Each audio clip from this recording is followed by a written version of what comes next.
Hi guys, welcome back to my channel. In today's video, I will be sharing my personal experience with a client that did not book. Yep, you heard it right, did not book. And also share some tips on how to close a deal for your business.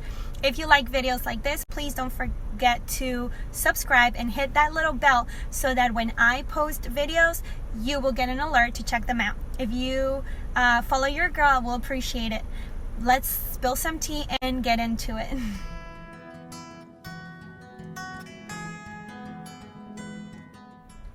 Hi guys, welcome back. Okay, so as I mentioned before, yes, I will share my personal experience with a client that did not book, and that is such a bummer now that I think about it, but I think it'll be great information for you guys to see what people like me experience on a daily. So alright, let me just start by saying that I belong to a mom's group on Facebook. And as you know, that group, normally everybody's posting, referrals, requests, advice, or why not? They just keep all these posts. And on Saturday, I came across a post, somebody asking for a referral of a person that does like a balloon arch. And, of course, that post started getting bombarded with referrals left and right from everybody. So I figure I am probably not going to get the business, but Business 101, I decided to do some marketing, and I DM the client directly, introducing myself, offering my services, and told her, even if it's not for this particular event, just keep my information for future events. So within like 5 minutes, she replied back to my message and said, thank you so much for your information. What are your prices? So right there, that should have been a red flag, because I'll get into it in a minute. But so it caught me off guard, because being an event stylist, you need more information than just give me your prices, right? So I messaged her back asking for just the simple stuff. The date and time of the event, what is she looking for, how big does she want the balloon arch to be, is it going to be indoors or outdoors, and I always ask my clients, if you have inspo pictures that of your vision, what you're looking for, what is the theme of the party, so I know what colors you're looking for. And what else did I ask her? Oh, and to take a picture of the actual place where the balloon arch will go, so that I can get ideas for setup. Very simple, right? But she was very vague on her answers, which should have just been an indication that it was not a great match. So she finally gets back to me and tells me that this is basically a balloon arch that will be outside but closer to the entrance to the building. It will be for 4 to 13-year-olds to walk through like a graduation. And there's no particular theme, it's just a multicolor balloon arch.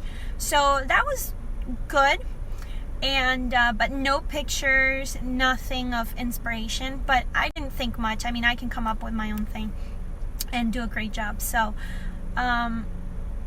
but we ended up going back and forth on like how tall she wanted it, and she really did not know how tall it would be, which is like a terrible thing, because I base my prices on the labor, how tall, the materials, all that, to give her a flat rate. And that's what I end up doing. So I gave her a flat rate, and she messaged me back saying great. And then she had a question which kind of like threw me off a little bit.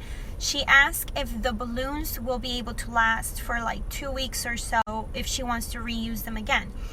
Now, mind you, I told her if they're indoors, yeah, they can last up to 3 weeks tops. But if it's outside, I can't guarantee you, because it really depends on the weather. Whether it's hot outside, the balloons may pop, they may deflate. I'm not going to promise you something, I can't come through with. So I ended up telling her that, and she said, okay, no problem, great. I just didn't want to assume that I had the job. So I sent her my policies, which is pretty much standard policies, and a contract, because I just didn't want to assume that I had the job. And all of a sudden I hear crickets, nothing. So she never came back to me. So which I kind of figured, okay, she's shopping around for prices, and that is absolutely fine. I'm a customer myself, and I know I want to get the best price ever.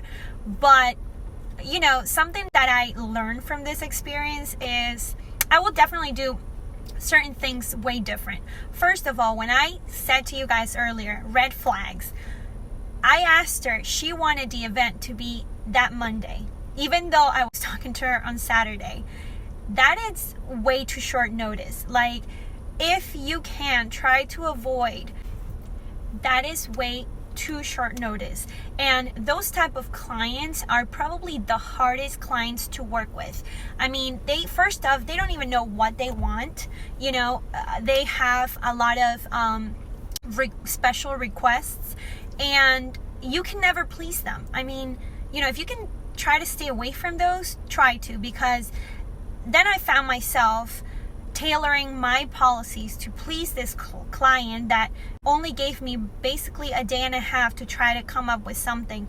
And once you start doing that, you're basically just jeopardizing the structure of your business, and that's not right either. I mean, you came up with those prices because you put in the amount of work, effort, labor, time, and materials that you would need in order to have that set price and be able to provide a great job. So, word of advice, try not to tailor your whole entire business to that one client just to please them, because the minute you do that, the structure of your business starts shifting, and then you're gonna catch yourself losing money and time, and I know what went wrong. When she got my policies stayed very clear, 50% just to book the date. Okay, when I collect that deposit, those 50%, it's money that I take to buy the materials, to get the time, to make this happen.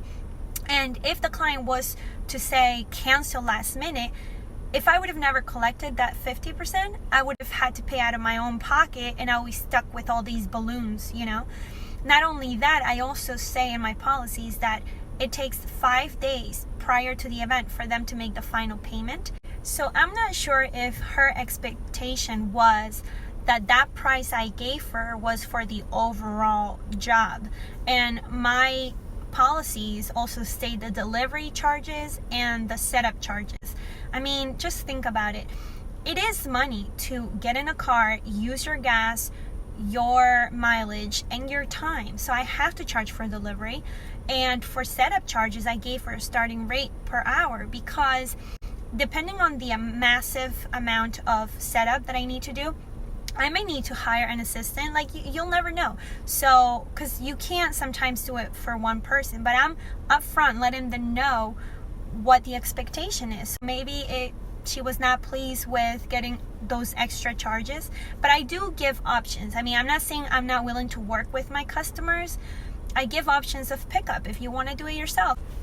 Or sometimes, is that one client that no matter what you do or how you say things would not be pleased, and they just want to shop around, and that's okay too.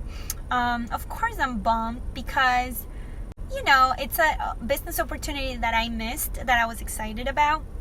But like I said in my prior videos, take everything as a learning lesson for you. And there was no way that my policies were not going to apply to the day and a half that she gave me. And that goes to show you, do not tailor everything for just one customer, because just think about the principles of your business, right?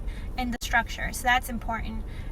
But I don't know. The other thing is how you talk to clients makes a big impact. For instance, if somebody comes and contacts me asking for my services, I will be like, hey girl, thank you for contacting me. I am so excited for your event. What are you looking for? Can you send me some inspo pictures so I can get an idea of what you're looking for? What are the colors of your theme? Like, be upbeat. Don't be fake. I'm never fake like that. I'm actually pretty excited that I'm getting to work with a new client in a business. So just be, professional. Have a lot of energy, because people feed from that energy.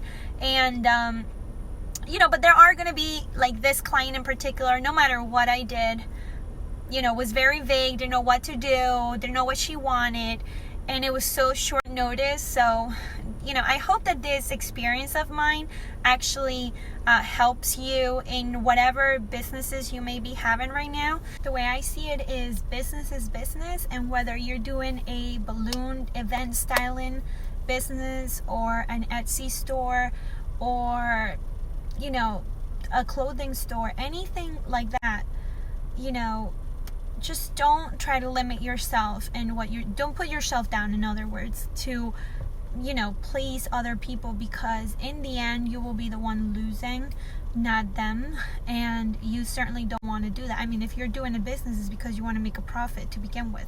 So I hope that you guys take my experience and take something away from it. This will show you that not everything is great when owning a business.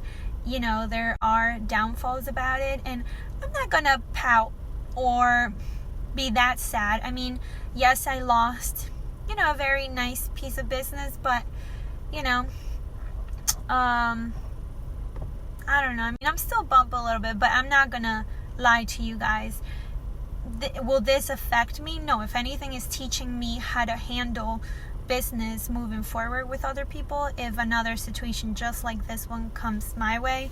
But I figure just give you some knowledge on how to handle businesses. So alright, so that's it.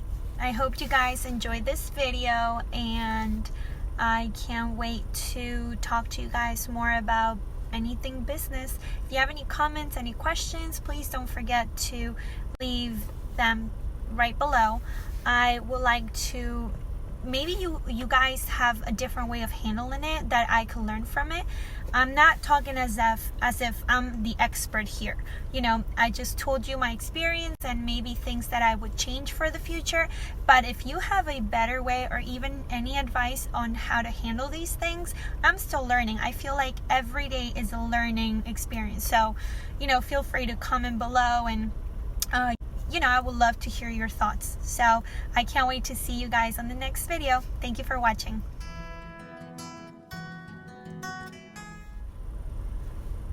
How cute of a filter this is, you guys.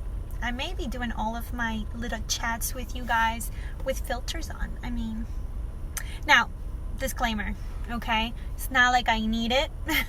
I just think it looks so cute, especially after the end of the day. You get me? When at the end of the day, your makeup does not look as good as in the morning. Especially I'm here at work, so, on my break.